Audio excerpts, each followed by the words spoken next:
Kenway, I know you sitting around with canvas, smelling like underarms and depression, knowing that you just got drugged. I know, Kenway, that you mad as hell right now because you talked a good game and you came up short.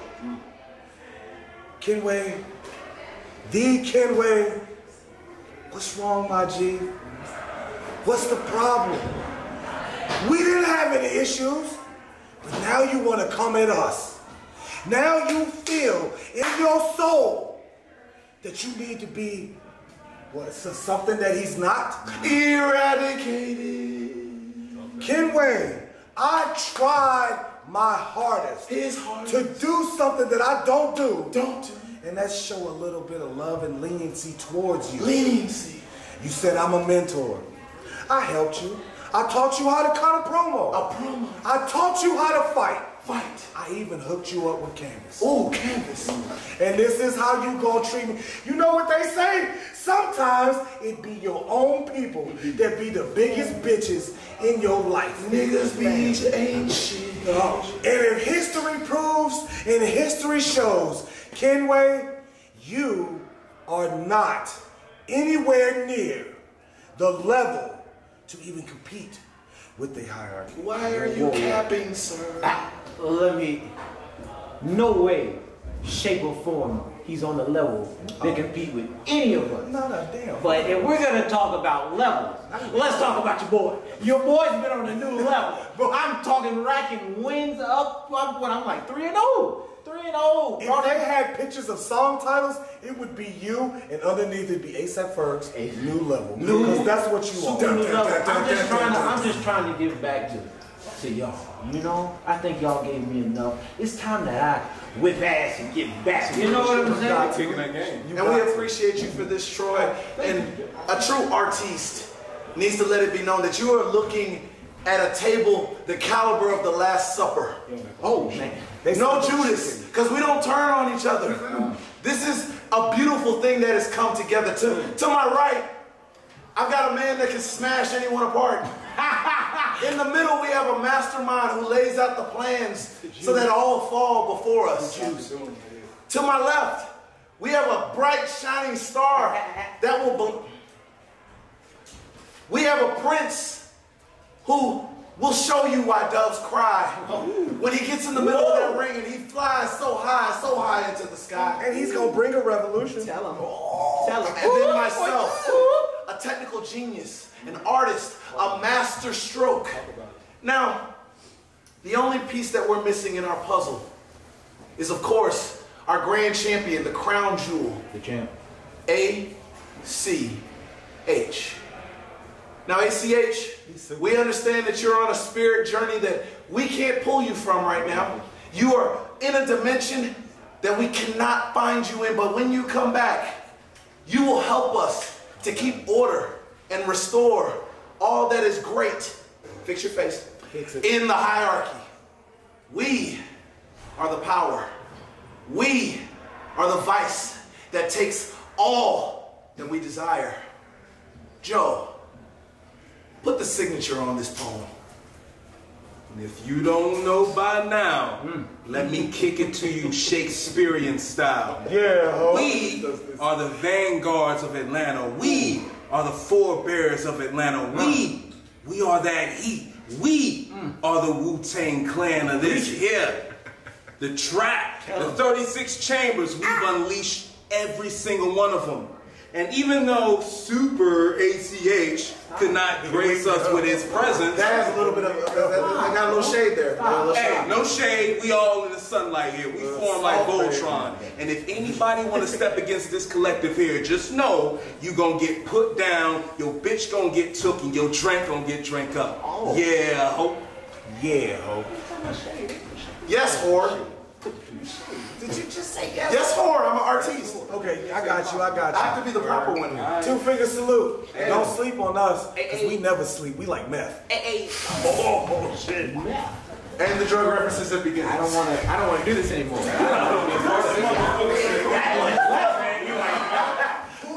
What was that? Fucking shit. I don't know. Just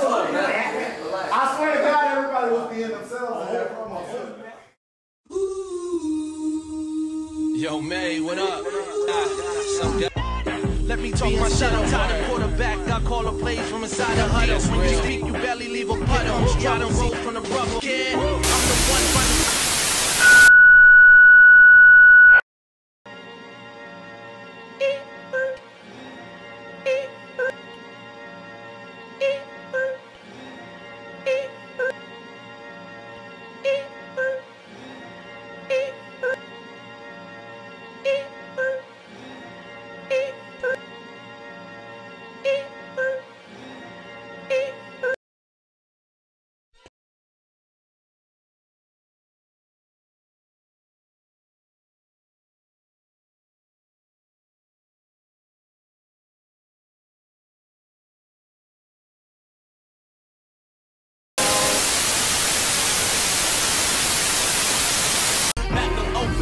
Magnum opus.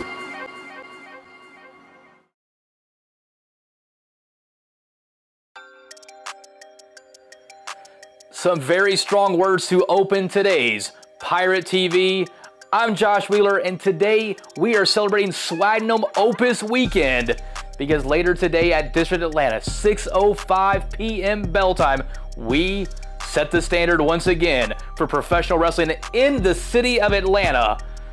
But before we get to that, before we talk about this entire card, before we hear from the Young Professor and the Gymnasty Boys and Kenway, we're going to go to the vault. We're going to rewind a little bit to this past October. It was Libra Season 2, where we featured an independent wrestling dream match never before seen. It's Erik Stevens against Eddie Kingston, and it's right here on Pirate TV. Magnum opus, magnum opus, magnum opus, magnum opus, magnum opus, magnum opus, magnum opus. I'm magnificent, my flows is ridiculous. Something to the raps, I adapt like Ladies and gentlemen, the term independent wrestling dream match gets thrown around quite a lot here these days, but this one is truly that. Men parallel in their careers. One of them took many years off but returned, and one of the reasons was for this match. We're talking about Erik Stevens there in the purple and black. For those of you not familiar with Erik Stevens, this man is a trailblazer in the independent wrestling industry. He is standing right now toe-to-toe with Eddie Kingston, the Mad King. People are familiar with Eddie, but you need to understand that Erik and Eddie, they walk similar paths. Erik is here right now to prove a point. The time off that he took, he has not lost a step. He is here now to prove his worth, his merit, to put an exclamation point on his name. Well, Stevens was a man who was on the cusp of bursting into the upper echelon of the independent wrestling scene throughout the 2000s. Some personal issues kind of got in the way, and he quit. He left, just suddenly, was gone away from wrestling. 10 years pass. He's a father, he's a husband, he's a business owner, but something business owner. But something wasn't correct in his life. He felt like there was something missing. Always this nagging question about what if? What if I hadn't left wrestling? What if I had stayed? Would I have been a top star? Would I have been in the upper echelon? Would my name be alongside some of the greats? He has returned. He's only been back a few months. He claims April is it. He claims once April hits, he is done and done forever. But he is back, and he is racking up some of the big independent names. Many of the matches you can see on independent wrestling TV here. He fought Dickinson, he's fought Silver, he's fought Fred Yehai. Some of the best. And tonight he takes on another name on his list in the Mad King. He does have a list of those people who, like himself, who are on that cusp of greatness here in the independent wrestling scene. Those people who have the talent, the drive, the determination, who are definitely names that are going to go on to do great things. He wants to test himself against those names to see what they have, if they can bring it, if he can bring it against them. And right now, he is right there with Eddie Kingston, a name who has been throughout the South here and just, hell, the world for a while now. Nearly 20 years, Eddie Kingston has been a veteran of this business. Very, very parallel path to Stevens. Eddie Kingston himself, I mean, he had talked many, many times about, is 2019 his last year? as he claims something big happens, he will be leaving the professional wrestling industry. Something big like that chop there, but Eddie the Mad King, the king has been going around to different kingdoms, testing the up-and-coming, the princes, the want-to-be contenders, to see if they have what it takes, to see if he, the older vet, can go toe-to-toe with these young lions out here. And Eddie has been showing and proving what he has. These are two established veterans who are not giving an inch as they chop each other down. I mean, they are trying to chop the daylights out of each other. Known to be two of the hardest hitters in the scene.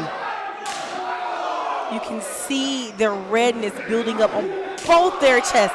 Eddie's got that tape on. Eddie has been at a hectic pace, a non-stop schedule this entire weekend. Oh, ring announcer Josh Wheeler said, you know, we've seen him here in Atlanta recently just doing tapings for other shows and what have you. But Eddie is standing here toe-to-toe with Erik Stevens, and good God, these men are giving it their all. They are lighting each other up as chop after chop. I'm getting goosebumps. Stevens is the first one to kind of drop and take a knee. I mean, they're knocking the wind out of each other with each and every single hit. Eddie tried to keep Stevens in the corner and deliver one of those hits. Stevens smartly ducking out of the way. Stevens changed it up, though, and threw the elbow. It seemed to have rocked the Mad King, who kind of goes to the outside trying to catch a breather. We're in the crowd now, ladies and gentlemen. They're in the crowd here. Watch out, folks, because these guys will come in hard, hot, and heavy as we're following them around. Again, outside the ring.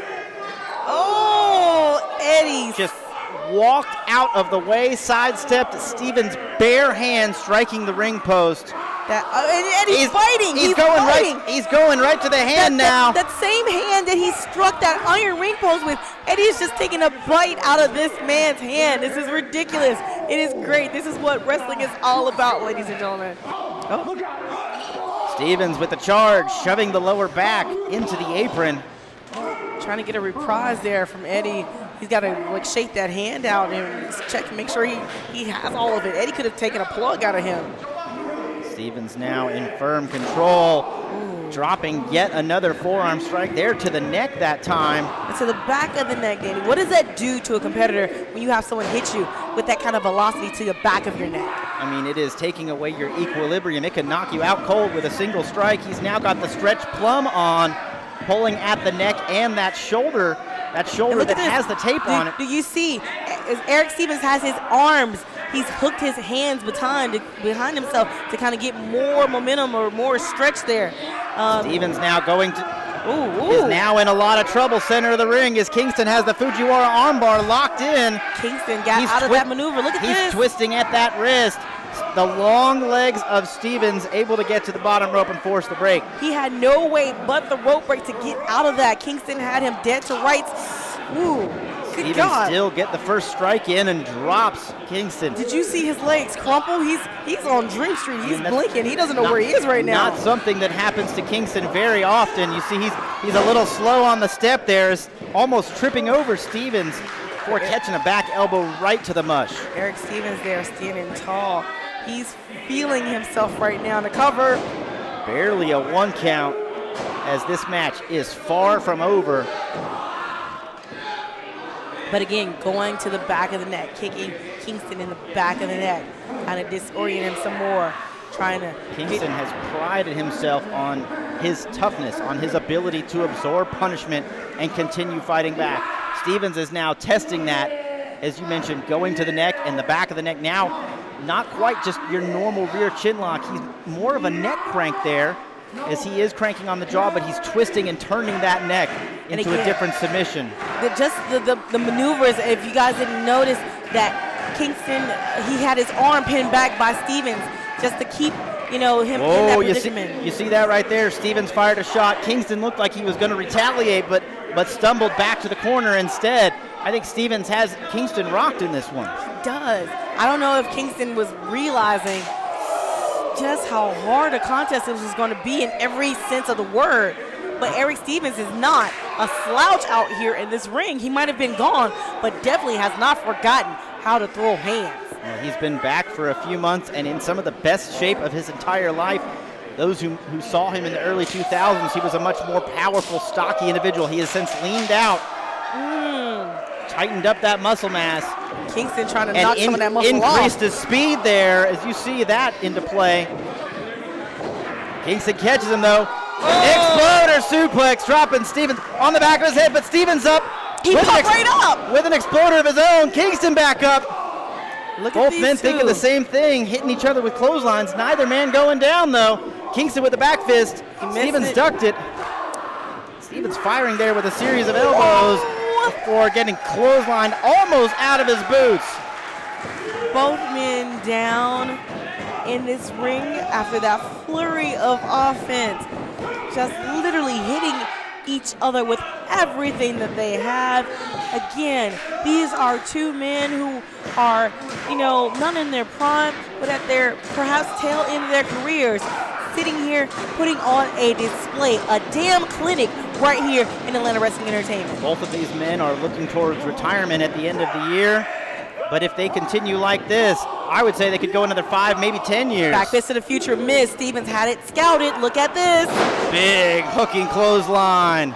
Knocked him down, but he's not done. Setting up for double underhook powerbomb. Wow, he gets him. Got him. 2, 3. Whoa. Wait, was that 3? Was that 3? Well, I mean, Stevens is arguing with Grandpa. Grandpa Booker says it was only a 2 count. Stevens has finished many an opponent with that very maneuver. Good God, Eddie Kingston at the last possible millisecond kicking out of that predicament. Stevens, oh, the elbow pads off, man. There's some business about to come into play here. Stevens still has a lot more left in his arsenal. Oh, Kingston there with a back fist. Rocked him. Backdrop driver. Stevens dumped on the back of his head, but back up to his wobbly leg. Back fist to the future, the back of the head now. Stevens is on his knees. The king, the Mad King.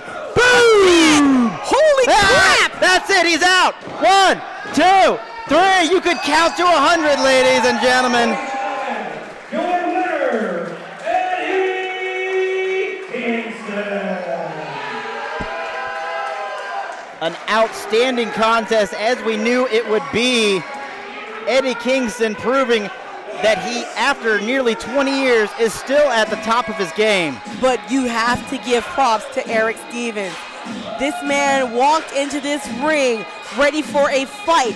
Not only was he ready for a fight, he gave a fight. That was a tough loss, but an even tougher victory there for Eddie Kingston.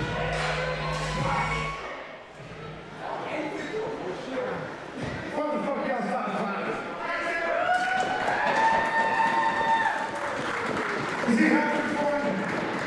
Is he having fun? Let me tell you some bullshit. I don't know y'all really do, but that's what matters right there. Hey, buddy, I hope you like it. Okay. Tough crowd. Is this thing on? So, I've wrestled Thursday, Friday, twice on Saturday, and now today. Oh, thank you. I'm not fucking contracted, probably won't be, but I'm not leaving. I ain't going nowhere. I ain't not mess.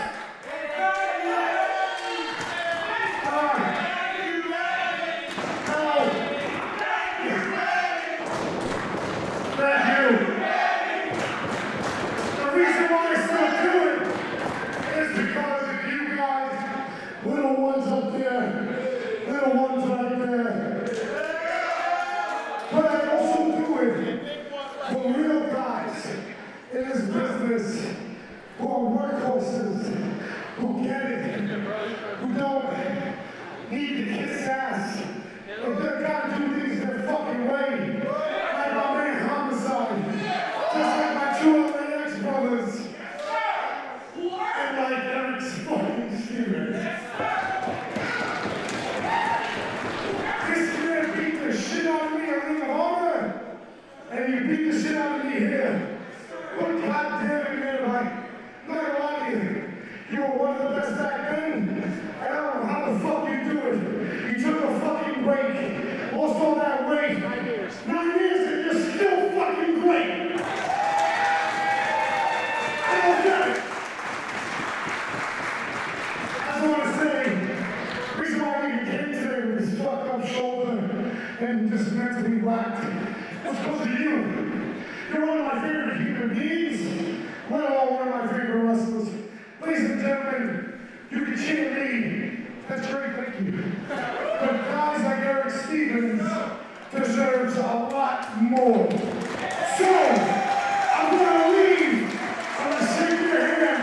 I don't want every one of you to fucking scream this man's name. Okay.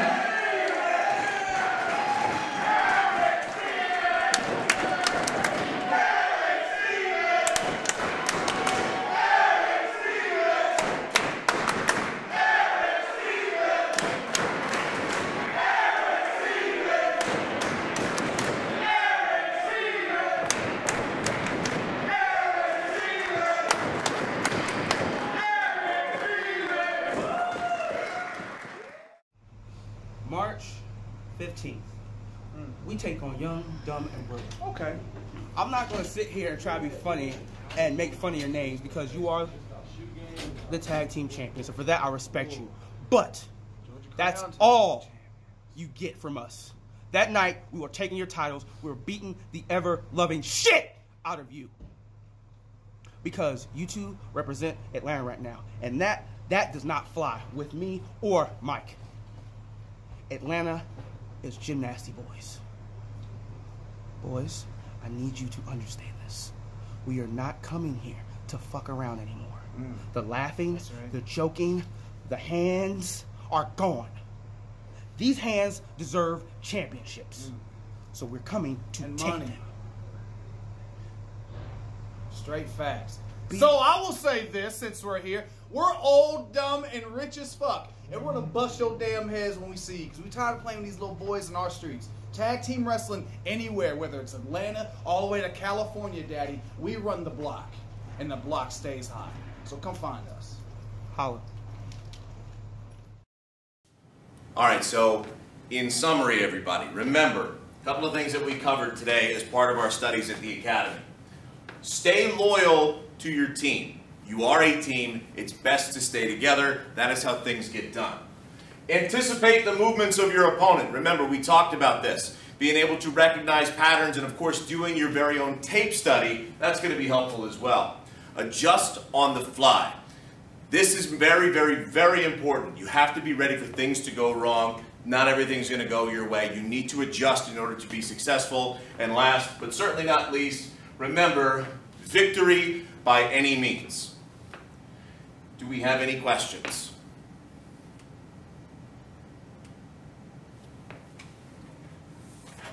All right. Make sure you continue to study. You are dismissed for now. Until next time, study up, all of you aspiring wrestlers out there. Thank you for joining me today for this session on the Academy.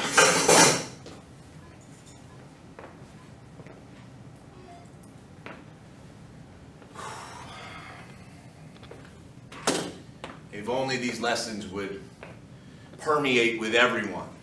And that's what I was hoping to talk with you about as you catch me here at the end of this.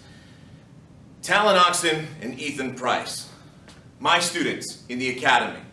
We've had a really good run with Atlanta Wrestling Entertainment. We've come a long way. I chose these two, not because they're big ass kickers or they're very well known all over the Corn Belt and Bible Belt and wherever it is. I chose them because they are untested and they are raw talent. And what they've been able to do as we've worked together, as we've conducted our lessons, is they've been able to gel as a team and be very successful. Now, I wasn't able to make the last show in February, but I am coming back next month. And it's been interesting because while Ethan Price is a stellar student, he's the kind of student you wish you had in every class. As talented as Talon Oxen is, he's a lost soul. He's confused. And he makes questionable decisions. Even so much as doubting me and doubting my abilities when all we've seen or improvements since I came on the scene last September and became Atlanta's top manager. So March 15th, Talon and everybody on the AWE roster, the final exam will be conducted at Swagnum Opus, and the young professor in the academy will be there to show you how.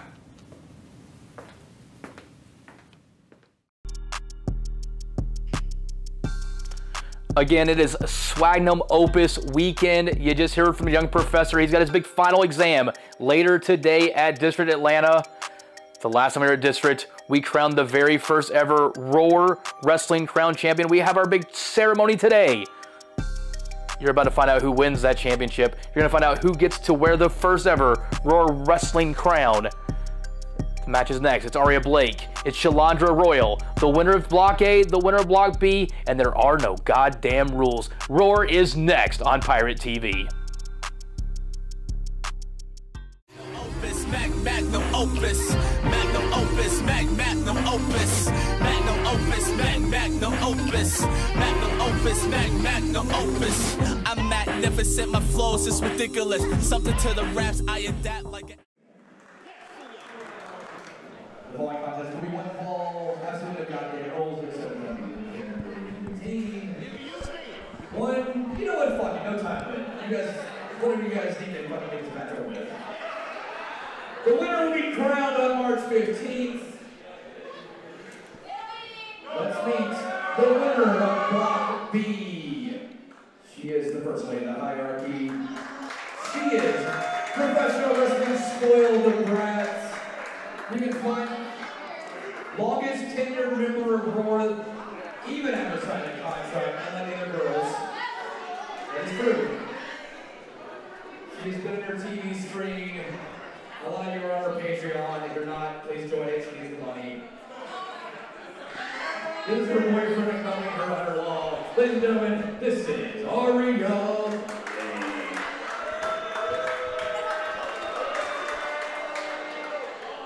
Alright. Here's a little real story for you. 4:30 today, I think we contacted you. At 4:30, we found out Ruth Law was going to be here. We said, who's local? Shook D, hate to throw it out there, said, I know somebody. She filled in for Ruth Lala. She won her first ever match in AEW. Ladies and gentlemen, you see her all wrestling. You'll see her on AEW again. But before then, she's going to be the very first AWE Roar Wrestling Crown Champion. Ladies and gentlemen, please welcome and love Shalandra.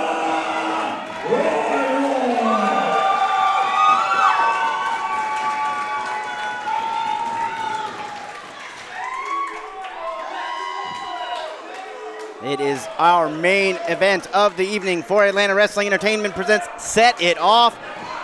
One match to crown the first ever Roar Wrestling Crown Champion. That is what this entire evening has been building to, right here. Aria Blake winning Block B, the elimination match coming out on top. Shalandra Royale, as you just heard, a very, very last-minute replacement, earning her way in by winning Block A, pinning Marty Bell for possibly the biggest victory of her young career. And she can add to that by being the first ever Roar Wrestling Crown Champion in her very first night in this company. Both women had to endure brutal matches earlier in the evening. With only a little bit of time to rest, maybe a couple hours. But they are back in the squared circle. I love seeing them have to come back and do it again, even when they're tired and bruised. Of course, Aria spent most of the time relaxing on the outside. Well, I mean, that is the style that has not really won the favor of the Fanatics, but has earned Aria a lot of victories. You know, waiting out, biding her time, picking her spots, and she did just that to win Block B. Hunter Law once again out here in Aria's corner. Aria not cornered by a member of the hierarchy. It is not what we necessarily see or think of when you think of Roar women's action, and there are no goddamn rules, but we are seeing a technical wrestling clinic here. as both women are jockeying for control of their opponent, cranking away on the arms. Yes, it does take on a feel of a more traditional contest. Well, as you mentioned, that might play somewhat into the fatigue. You know, both women have fought. As you mentioned, Aria, you know, not seeing as much, not possibly taking as much damage in her matchup. So both women now trying to pace out and feel out their opponent and see any spot where there might be weaknesses. Shalandra Royale just cranking on that headlock.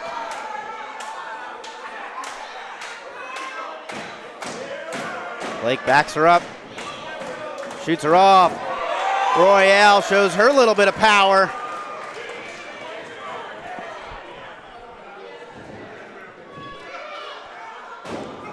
Aria telegraphed that hip toss. Royale caught her. Make it 3 times. Hits her with the drop kick. Almost knocks her into referee Grandpa Booker T. Pulls her to the center of the ring though. Outstanding agility shown. Only gets a 2 count. To be someone who has only been in professional wrestling a little over a year actively competing, she shows very veteran presence, pulling the opponent into the center of the ring, setting up the moves that she couldn't possibly reach the ropes. But there, Aria shows what she's willing to do in Roar and goes right to the eyes.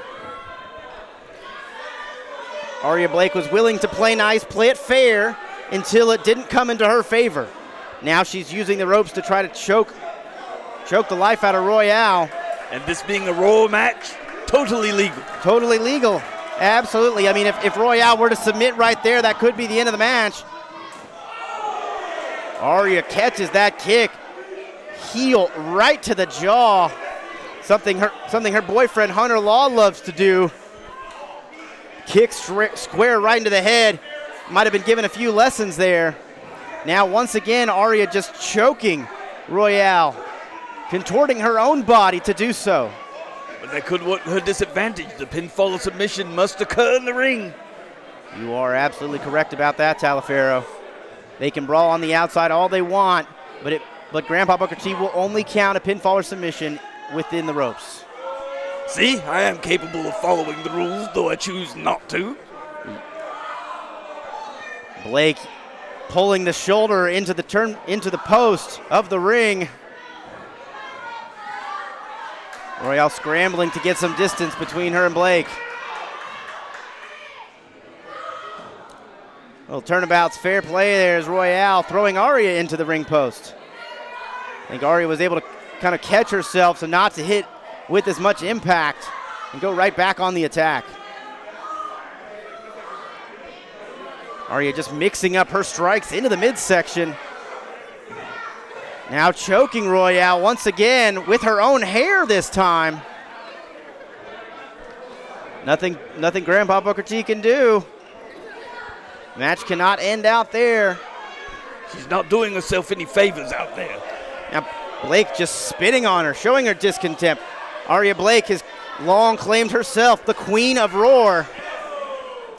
She's not about to let some newcomer step right into her house and earn the championship.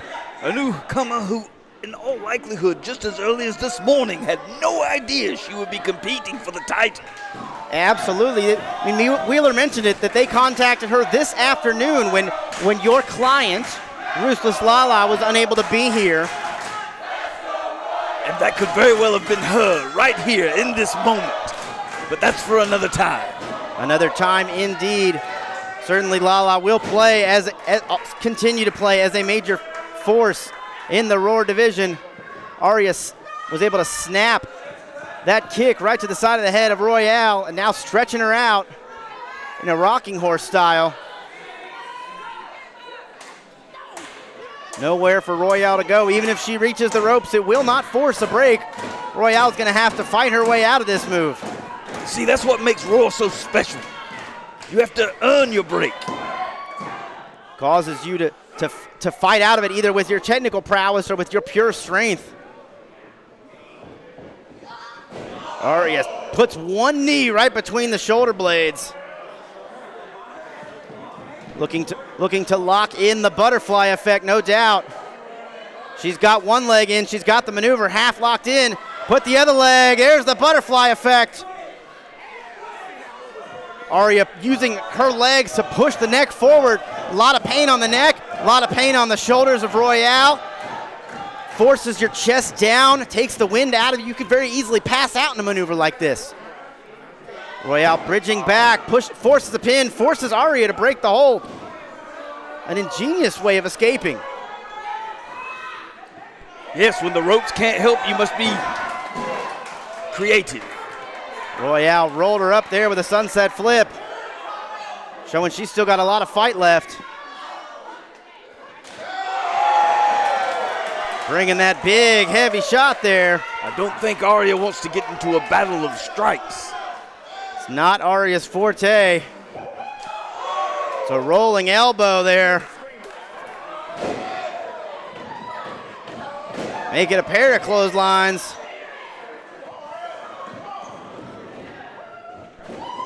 Royale leaps with that one, putting Aria down. The Fighting Siren powering up, using the siren's call to get this Atlanta crowd behind her.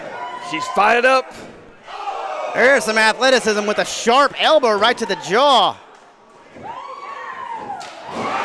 Two big boots right to the side of Blake's head. Got to pull her away from the ropes. 1, 2. Once again, Grandpa Booker in a questionable call, but he says that Aria Blake's shoulder got up just far enough off the canvas to stop the pin. And the AWE fans letting him know exactly what they think of that. Hunter Law out there, although it played into his favor, looking in disgust. Aria rolls Royale up. And his presence cannot be overlooked. Aria there with the Blake out. Dropping Royale face first. 1, 2. Royale with a strong kick out. Royale has withstood the Blake out and the butterfly effect, two of Aria Blake's signature finishing maneuvers. Matches that have earned her many victories throughout her career. But Royale continues to fight. Aria now just pulling her hair and slapping her in the face. Just absolute disrespect. There's the receipt. Royal flush! That earned her the victory in Block A, right into the cover. And there it is. I knew he was going to get himself involved. Hunter Law grabbed the ankle and just literally pulled Aria Blake out of the ring. Well, one does what one must. That maneuver pinned Marty Bell earlier, earning Shalandra her spot into this match. Aria Blake, the only competitor to ever lose by forfeit. Because she literally walked away from a match. We didn't know what to do there. It's not like it's a count out. Uh-oh. Royale looks like she might want to fly. Law pushes Aria out of the way and takes the brunt of it himself, sacrificing his own body.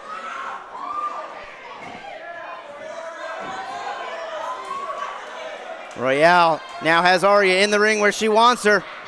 She's got the arm, lashed it in. There's the Royal Pain, trying to rip the shoulder out of socket. And once again, here he comes.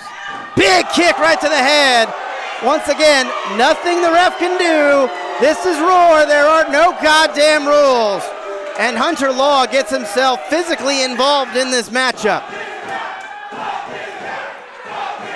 Aria now sitting by, laughing, cheering on her man. Brain Buster, center of the ring. Blake can't even crawl over to make the cover herself. Hunter had to pull her on top. 2, come on, not like this! Ladies and gentlemen, your winner and the very first Raw Wrestling World Champion, the First Lady of the Two-Finger Salute, Aria Blake. Aria now can officially call herself the Queen of Roar, but not without the help of her boyfriend, Hunter Law.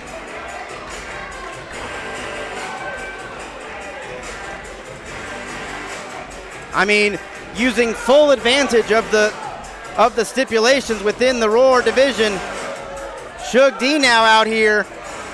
Now, where do Shug's loyalties lie? He's a member of the hierarchy with Aria, but he's the one who gave Shalandra Royale her opportunity here tonight. He's the one who called her up when there was a spot available. Could there be a fracture in the happy family?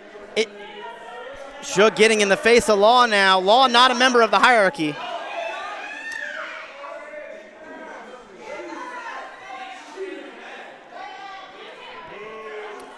As you mentioned, possible confliction here within the group. I mean, Aria Blake is the champion, but Shug D doesn't seem to really like the way in which it happened.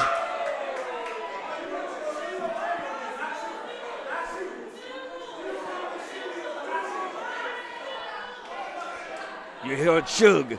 She's okay. He is not. I'll tell you what it was. That was Aria Blake becoming your first ever Roar champion!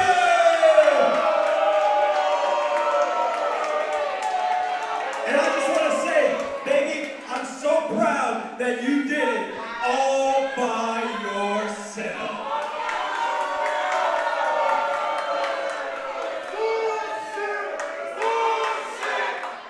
Fans showing their disapproval of Aria and her method for winning. We do not have the title here tonight as described earlier by Josh Wheeler. There will be a championship crowning ceremony at our next event in March 15th.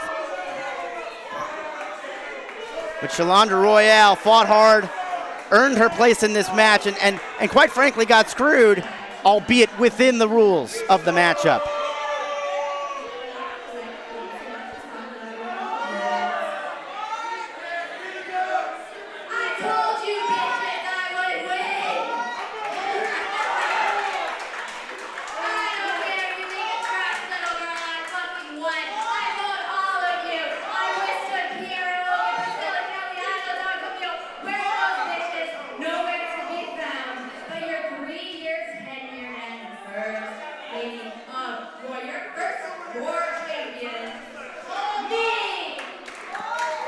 There'll be no living with her now. Absolutely. If you thought she was difficult to deal with before, she's going to be insufferable.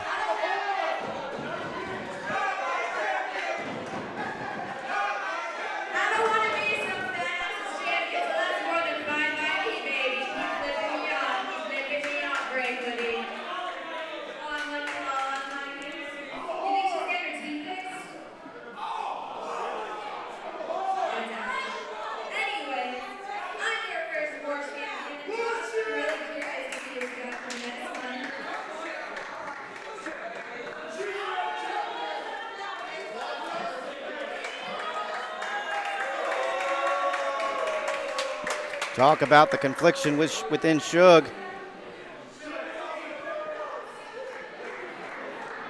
Family have disagreements sometimes, so I have my feelings about it, but congratulations, sis. You, on the other hand, though, you want to be hierarchy so damn bad, don't you? Well, Slade Porter kind of fucked that up for white boys getting in the hierarchy going forward. And this doesn't really do well for your application.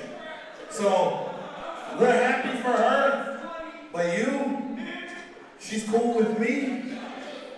That's an issue between me and you later. So, enjoy your time now. Enjoy it, please. Indulge me. I want to talk about this one real quick. You don't need to be here for this, so y'all can go. That's fine. Congratulations, Aria. Congratulations.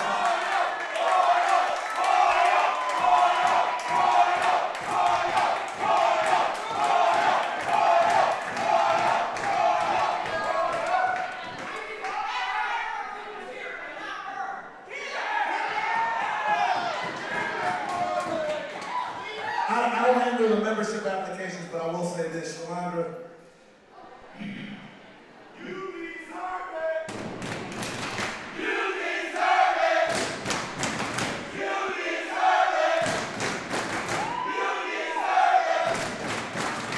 So championship winner awarded to her by Cody Rhodes. You might have heard of it. She got an opportunity with AEW. She wasn't quite ready, and she's been busting her ass ever since. And I remember we were having a phone call one day, and you were telling me about everything that drives you crazy about this business. Your personal life is falling apart. You're trying to stay on top of training. Things just ain't working out. You moved far from home so that you could come to a place that you didn't even know anything about, didn't know anybody from Adam. But you wanted to make this work. As a guy who lived in Georgia and had to go everywhere and anywhere just to get some shred of acceptance in my own backyard, I haven't known you for long, but I feel you. I understand you. So when they said Lala dropped out and we needed somebody to step up, you said all I needed was a chance, an opportunity, and I'll go the rest of the way. I see what you do at training every day at One Fall, every chance I get an opportunity. And I see it in your eyes. All you want is just an opportunity. God damn it, you did that tonight.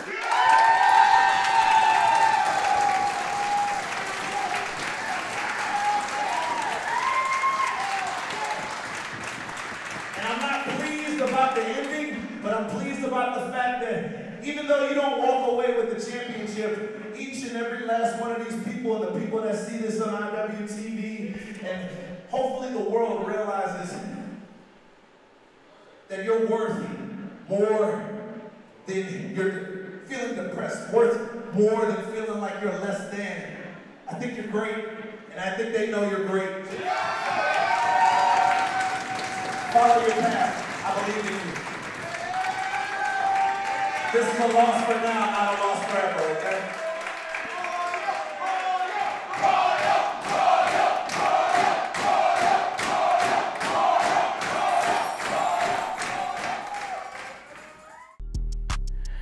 And there you have it, a veteran of Roar, someone that's been in more Roar matches than any other women's competitor in the history of Atlanta Wrestling Entertainment, knows the rules, or the lack of rules, and how to use them, and she used them and her boyfriend, Hunter Law, perfectly.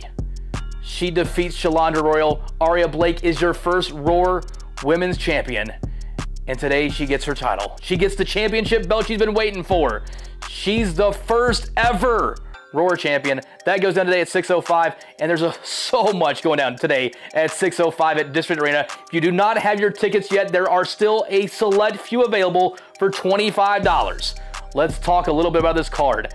Alex Shelley returns to Atlanta Wrestling Entertainment. You've seen him recently on NXT. Just last night, he was in Las Vegas for Ring of Honor. Today, he's in the A to get his win back. But to get his win back, he has to beat Sugar Dunkerton. Oh, my bad. Shug D. And we all know that the catch artiste, the marvelous Tekker himself, has a game plan for this one.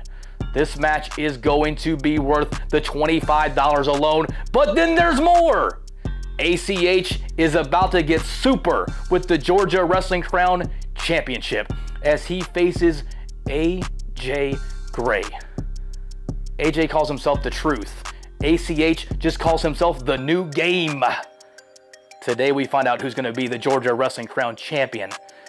And wait, there's more! With my best Don West impression. Chip Day versus Jordan Oliver. The Clout God versus the Clout Chaser. You decide which one's which. But we heard Jordan last week. Hopefully we'll hear from Chip today. So I'm a fat kid, eh? That's okay. You look like a fucking worm with braids. 100 pounds and no bookings. Jordan, you'd be lucky to put 100 pounds on. We'd probably get you up to, what, a solid 215 then? And don't worry about my schedule. I'm still out here getting mine on my own merit, exactly like I always have. No locker room favors or buddy booking or hotel room politics to do it for me. But don't get it twisted. I'm not upset about anything you said. I've heard it all before, and a good bit of what you said was true. I do have an attitude issue. I can be a problem. Why? Because I know exactly who I am and what I'm worth. And I know exactly how good I am. I always have. But apparently you forgot that somewhere along the way. And something else you forgot, along with all the other bubble culture, I'm not Jimmy Rave. But since you want to talk hard on the internet, you can keep all that cliche respect bullshit to yourself. Because I'm going to tell you exactly how this is going to go down. And it is going to be very controversial. You're going to pull up to district. You're going to walk upstairs and get dressed. You're going to walk back downstairs and get lumped the fuck up. But don't worry, Jordan. I'm not going to tear every single ligament in your ankle and your knee apart. I'll at least let you limp away. Back to Ellis and Charlie and Griff. Why? Because you're young, you're dumb, and you're just like me. Watch the kicks, you scary bitch. And then there's going to be a tag team title match. You heard earlier in the episode, the Gymnasty Boys, they want those belts. They are more serious and more focused than they've ever been. White Mike and Timmy Lou come for belt 6 or 7. I can't even remember. There's so much gold that they are dripping. But they want the gold that's in the A. But right now it's held by the Young, Dumb, and Broke Boys. And Charlie Tiger and Hellboy Ellis Taylor are no fucking joke either. That match will be a part of Swagnum Opus. But wait, there's even more. This card is so stacked. Griff McCoy, also Young, Dumb, and Broke, he's answered the challenge of Thomas Shire. That match could main event anywhere in the world. You're gonna see it today at Swagnum Opus in Atlanta, where we do it better than anybody. Also, 3MP signed the match. He demanded that I sign the match. Ed set it off. The match is signed. His client, Danny J, will battle the Regina George of professional wrestling, Marina Tucker. The Mean Girl versus the Mean Girl. Someone's gonna win, because it's Roar Rules, which means there are none. Like I said earlier, Aria Blake will get her championship crowning. She's so excited. Hunter Law will be here. Speaking of Hunter Law, his OAO brethren, the newest member of the hierarchy, Troy Hollywood, in action against a very huge crowd favorite in Fearless Musa. That match could set the standard for the entire day. Plus, the young professor has a final exam, whatever that means for his boys, of Ethan Price and Talon Oxen. My God, this show just keeps on going. And I hadn't even mentioned the fact that we're gonna have a fight, a legit fight between Murder One, a man that has literally killed people, against the Kenway. But before we get to the Kenway's words, Joe Black is going to battle Trevor Eon in what could be one of the most hard-hitting matches in the history of the Southeast. God, this is like a show of the year card. This is like homegrown. No, you know what this is? This is Swagnum Opus. This is where we lay claim to 2020, not just in Georgia, not just the Southeast, but in Atlanta. We are the city. And now I'll let Kenway do some talking. No press conference, no journalists, no media scrums, nothing. Nobody around me either. No BP4, no canvas. That's the way it's going to be on the 15th, and I want you to show up. I want you, Murder, to show up without the hierarchy. Not for a wrestling match, but for a fight to settle the score. So in the meantime, pour a little Henny out for your career.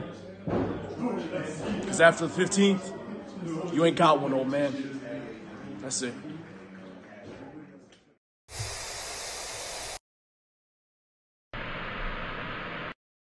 When I first came to AWE, I set my sights on the hierarchy. And I failed.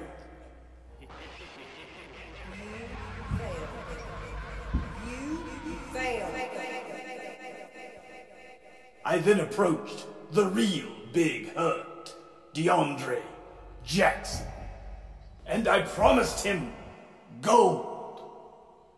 Again, I failed. You failed. You failed. DeAndre is a king without a crown, and I will not fail again.